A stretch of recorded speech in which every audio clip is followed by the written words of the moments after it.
Absolute atomic mass, absolute atomic mass को AAM भी बोलते हैं। एब्सोल्यूट एटॉमिक मास इंपॉर्टेंट है, इसलिए मैंने इंपॉर्टेंट डाल रखा है।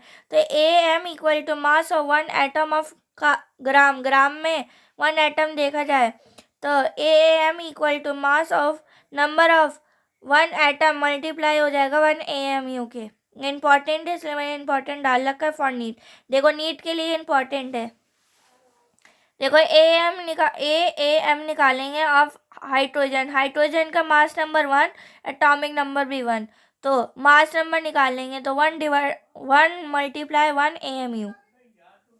अब देखो 1 AMU इक्वल टू, तो देखो 1.67 इंटू 10⁻24 ग्राम, तो मतलब ये प्रोटॉन की पूरी वैल्यू 1 से मल्टीप्लाई हो जाएगी। देखो तो नंबर ऑफ प्रोटॉन, हीलियम का मास नंबर 4, एटॉमिक नंबर 2, तो मास नंबर देख रहे हैं तो 4 से मल्टीप्लाई हो जाएगा तो हो जाएगा 4 AMU, तो 4 मल्टीप्लाई और वैल्यू निकाल लेंगे 1.67 इंटू 10⁻24 ग्राम।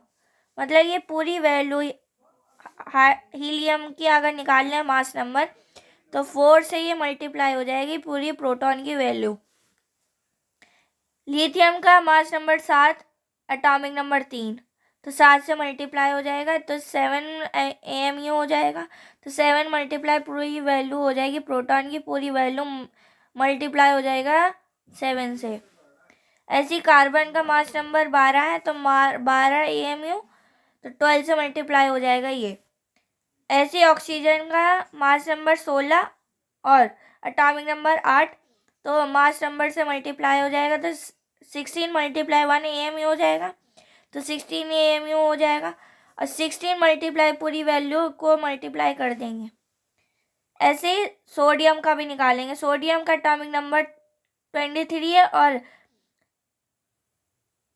मास नंबर 23, एटॉमिक नंबर 11 है, तो मास नंबर से मल्टीप्लाई हो जाएगा तो 23 1 AMU इक्वल टू 23 AMU हो जाएगा, तो 23 मल्टीप्लाई 1 प्रोटॉन की पूरी वैल्यू, प्रोटॉन की वैल्यू कितनी है 1.67 इंटू 10⁻24, तो पूरी प्रोटॉन की पूरी वैल्यू मास नंबर से मल्टीप्लाई हो जाएगा तो आंसर निकल जाएगा।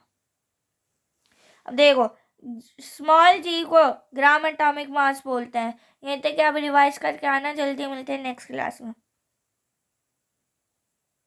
अगर हमें एब्सोल्यूट एटॉमिक मास निकालना है तो पहले हमें मास नंबर पता होना चाहिए। अगर हमें मास नंबर पता है तो हम एब्सोल्यूट एटॉमिक मास निकाल लेंगे, और ऐसे ही एवोगाड्रो नंबर भी निकालते हैं।